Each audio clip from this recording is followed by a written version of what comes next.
Hello everyone, welcome to Come Sit at My Table. We're Tom and Melissa and we appreciate you being here. Today we are making chocolate chip oatmeal cookies.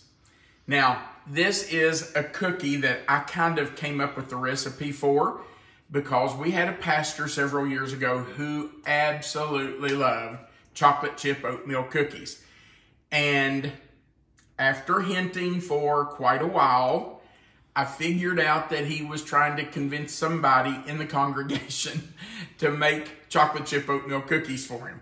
So I came up with this recipe and actually I think they're really, really good. And he seemed to love them. Here's what we're going to use today to make chocolate chip oatmeal cookies. We're going to start with 3/4 of a cup of butter. Now that's a stick and a half of butter. Or if you're doing tablespoons, that would be 12 tablespoons. But 3/4 of a cup of butter. We're also going to use 1/4 of a cup of Crisco shortening. Now 1/4 of a cup is 4 tablespoons. And if you get a block of Crisco like this, you can see that right here on the side, it is marked in tablespoons. So you could just count over to 4 tablespoons, or right there it says 1/4 of a cup, and you would know where to cut it. This is off of a piece that I had already used a lot of, so I just went ahead and used a piece of it so that I wouldn't have to cut a new one. We're also going to use 1 cup of light brown sugar and 1/2 cup of just regular white granulated sugar. We're using 1 teaspoon of baking soda and 1/2 teaspoon of salt. And my salt box is almost empty. I'm gonna have to put some salt in there. 1/2 teaspoon is all we need. Also, we're going to use 2 eggs. These are just large eggs. Well, the box said they were large eggs. They don't feel like large eggs to me. They're pretty small, but we're using 2 eggs. Also, 1 teaspoon of vanilla, 2 1/2 cups of all-purpose flour. We're using 1 1/2 cups of milk chocolate chips. But now, oven's ready. There's our oven. If you want semi-sweet chips or dark chips, of course you can put that in there. But we're using milk chocolate today, but that's totally up to you. And then 1 cup of quick cooking oats. And this is just 1-minute oats. You can see on the box it says quick 1-minute oats. I call them quick cooking oats, but just 1 cup of that. And we will fold the chocolate chips and the oats in right at the very end. Okay, you heard the oven beep. So we have preset our oven for 375 degrees. And when the cookies go in, we're going to bake those for 10 minutes. Let's get started. We're going to start by creaming together our butter and our Crisco. So we're going to put those in and turn the mixer on and let those cream. It's going to take, I'm going to say 30 seconds to a minute for those to cream together really well. So we'll just let that run. You can hear the squeak because I do have the scraper paddle on. And until the sides of the bowl get greasy, get wet, that rubber on the scraper paddle wants to squeak against that dry bowl. So you can tell it's already stopped. And we're just going to let that cream for probably 30 seconds or so. And then we'll add our next ingredient.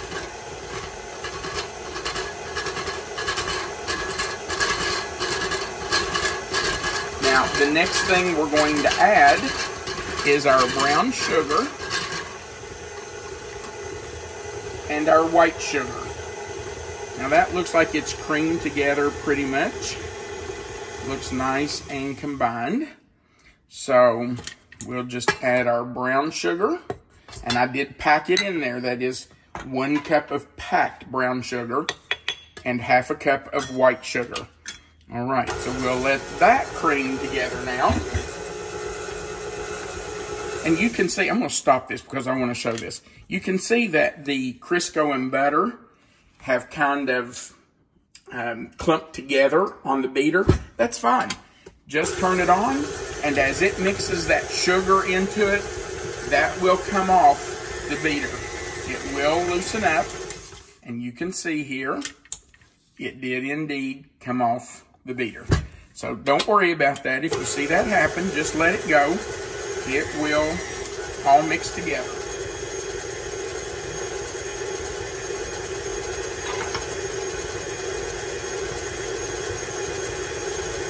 Now, the next thing we're going to do is add our baking soda, salt, eggs, and vanilla. And we're using 1 teaspoon of baking soda. So I'm just going to sprinkle that in.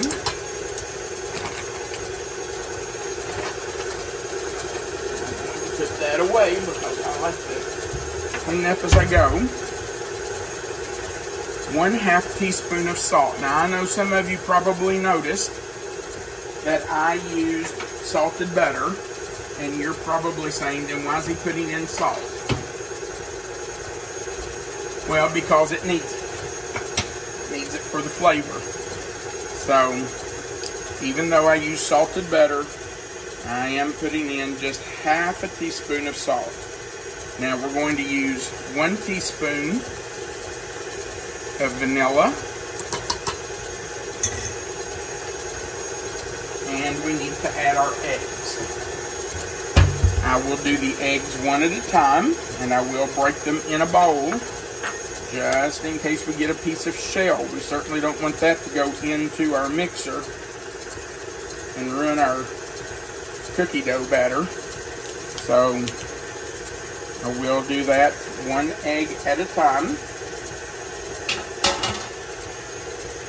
There goes the first one. I bought these eggs at the grocery store, and even though they say large eggs, they're pretty small. And it was actually all they had.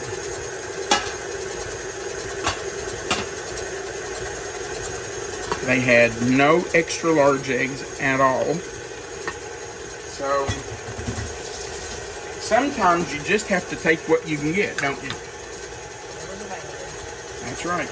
And right now, it seems like there's a lot of things that aren't available. Yeah, that's true. All right. That seems to have creamed together pretty well. You can see here, it's mixed up really well. There's a little bit right here on this, the edge of this paddle. It's not mixed up, so I'll just scrape that off there. Put it down in the bowl. And then we will go on with our flour. Now, this is the part that always gets me. I don't know why, but I just seem to always make a mess when I'm adding flour to cookies or anything else that I'm baking. I don't know if I try to add it too fast or if my mixer is just not calibrated correctly. It seems to me that even on the lowest speed, my mixer is really fast. I don't know. I've thought about contacting KitchenAid to see if they could tell me if there's a problem with it. Even when I have it on the lowest setting, which is called stir, it seems to really be beating fast, but I don't know.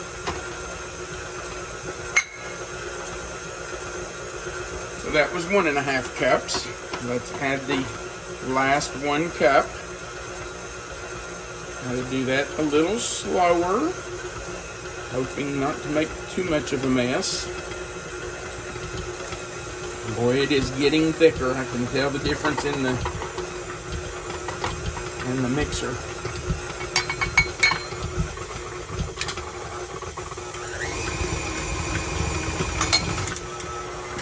Let's get that flour all down in there. Okay. Now we need to stir in our chocolate chips and our oats. But first, we need to clean off this beater.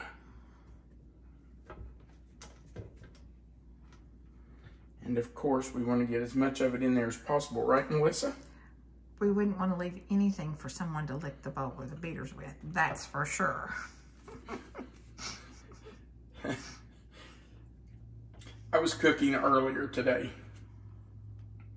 and made something, and I said, she was in another room, and so I yelled for her and said, "Do you want to lick this beater?" What did you say? You've forgotten who I am? Yeah, that's what you said. Have you forgotten who I am? She likes to lick the beater. Oh, it's just fun. I might have her spoiled. You might. I appreciate it. So I'm not going to clean it off too much because we want Melissa to be able to lick the beater. But I like to lick the beater as much as I have a cookie. I know you do. Something about the challenge of getting it off the beater too. I don't know. I know you do. But I need it for cookies too. So there's the conundrum. Is that the word I'm looking for? I do believe you're correct. Okay, is that enough for me to leave on there for you? Perfect. Okay. I'm going to set it right there, and that's yours. Now, I'm going to put in our 1.5 cups of chocolate chips and 1 cup of quick cooking oats. And I'm just going to stir those in by hand. I could have done it with the mixer, but sometimes with the oats, it just kind of pulverizes them. So try to do it with a spatula with the oatmeal. If it was just the chocolate chips, I would have just thrown them in. But with the oatmeal, I try to be a little more gentle. Okay. Now, we are going to scoop these out using a 3 tablespoon scoop. But you can use any size scoop you want. You know, you decide if you want big cookies, little cookies, medium-sized cookies, whatever. It's totally up to you. And with the size cookies we're going to make, we are going to bake them for about 10 to 12 minutes. And I'm only going to do, I don't know, maybe, how many do you want today? Just a couple. Couple? Okay. One for each hand, as my friend says. So we will scoop out 4, 2 for me, 2 for you. Perfect. Okay. And the rest of these we are going to scoop out and put on a cookie sheet and put them in the freezer for us to have later. I love making cookie dough and freezing it because we can take it straight from the freezer, put it on a cookie sheet, and stick it in the oven, and it can go in for just a few extra minutes. And we can have fresh cookies, and I don't have to make cookies every time we want one. Now, you'll notice that I'm just taking the heel of my hand and pressing down on these a little bit. I'm not flattening them out too much because they will bake better if they're a little flatter. Okay. Now, we're going to get these in the oven. Actually, it's ready, so I'm going to go ahead and put them in. And then while these are baking, we will go ahead and scoop out our other cookie dough. Let's turn the timer on 10 minutes. We'll start watching it there. It may take 12. But we'll get the rest of this scooped out onto another cookie sheet and get them ready to go in the freezer, so we'll have them later. When the cookies are ready, we will come back and let you see them. We'll be right back. The cookies are out of the oven. They have cooled, and they are ready to eat. Now tell me, who wouldn't be excited if you showed up with these? Yum. All right, Melissa, you gonna take a bite? I'll take a bite in a minute, but thanks. Okay, take me one little bite. Somebody licked the bowl. I did. She's not hungry because she licked the beater and the bowl. I didn't lick the bowl. I licked the beater. You didn't lick the bowl? I didn't. You didn't leave me anything in the bowl. Oh. Sorry. It was good. Those are delicious. I probably should have baked more than 4. Self-control. By the way, I meant to have these out. These are the ones I put in the freezer. They're already close to being frozen. When they are completely frozen, I'll just put probably 8 in a quart Ziploc baggie, throw them in the freezer, and when we want 1 cookie or 5 cookies, we'll take out what we want and bake just that number. It's nice to have cookies always in your freezer so that you can bake as many as you want. All right, thank you so much for watching our video. Right below this video, there's a thumbs up button. Please click that for us. That just says you liked our video. Also on this side below the video, if you've not already, we would appreciate you clicking that subscribe button and the notification bell next to it and the word all. That just subscribes you to our channel. Also, right below the video, you'll see the title of this recipe. It'll say chocolate chip oatmeal cookies. If you click that, in that box where that title is, that box will expand. Melissa always puts the written recipe there for you, and our contact information is under the recipe. Thank you again for watching. We always appreciate it when you come sit at my table. And we want you to know that you're always welcome to come sit at my table. Have a great day.